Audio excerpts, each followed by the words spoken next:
الرحمن الرحيم. الحمد لله رب العالمين، وصلى الله وسلم وبارك على نبينا محمد وعلى آله وصحبه أجمعين. اللهم أرنا الحق حقا وارزقنا اتباعه، وأرنا الباطل باطلا وارزقنا اجتنابه.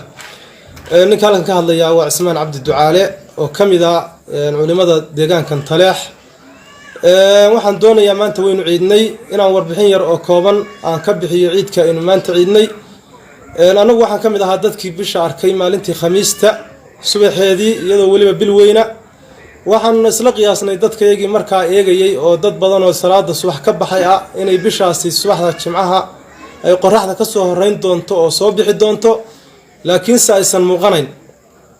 Si kastaba ha noqotee waa tii lagu dhawaaqay dalka Soomaaliya xalay goor dambe inay ciid tahay.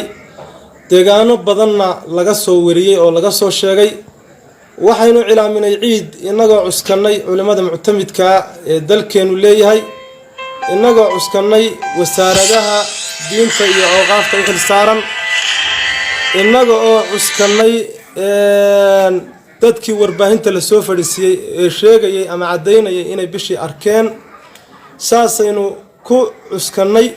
waxaynu daliishanay xadiiskii nabiga calayhi salaatu wasalaam ee nabigu uu ninku u yimi iyadoo ay sooman yihiin oo uu ku yiri bishii waanu aragnay shalay galab, nabiguna asxaabta uu sidaa ku afuriyay.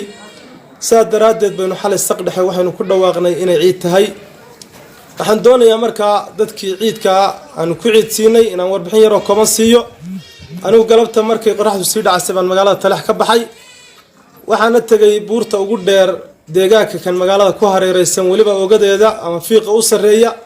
halkaas aan salaadii maqrib ku tukaday. waxaana igu kalifay inaan halkaa ku tukado iyadoo mar walba ciidkii waynu tukano waa ku qanacsanayn, laakiin mar walba shaki ama ladh baa jiray soo kacayay oo bisha laga qabay. waxaan cadaynayaa bishii maalintaynu ciidnay intii khaasatan dadkii reer Taleex ee ku ciiday hadalkayga iyo takbiirtayda ama ku ciiday Cismaan baa ciidkii cilaamiyay oo u badan dadka waayeelka aan la socon warbaahinta inaan u sheego oo u cadeeyo. waxaan idinku ciidsiinay wixii Soomaaliya laga sheegay oo Soomaaliya ay ku ciiday. waxaana cadaatay inaysan bishii shalay galab dhalan. bishii shalay galab ma dhalan. anigu galabta dhambuurtaasaan u saaraa. waxaan ka soo degay anigoo aan aragtii galabta dhalan lahayd, tii soo dambuuxada ahayd oo galabta dhalan lahayd anigaan indhahayga saarin baan hadda ka soo degay. waxaan cadaynayaa xaqa ayaa mudan in la dhaho, ilaahay baa mudan in laga boqo, aakhiro ayaa adduunka ka daran. dadkii aniga aragtidayda iyo takbiirtayda ku ciiday oo ictimaaday waxaan doonayaa inaan u sheego maalintaan idin ciisiyay maalin Rabadaana bay ahayd. sidaa inaad ku qanacdaan maalintaasna idinka xil idinla jira haddii aan anigu idin sheegay oo waxa weeye saad yeeli lahaydeen. marka maanta waxay ahayd 30 buuxadii Rabadaan bay ahayd. maalintaana waa la inagu leeyahay. ciidkuna muslimiinta waa berito.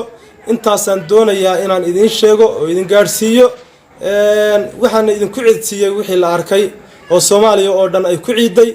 xaalkeen waxa urjifooyadii ku gowracan oo Soomaaliya oo dhan ba cilaamisay. muslim Allah xaq sheeg, run sheeg, muslim Allahna uga qaado. taasaan anigu idinku ciidsiiyay.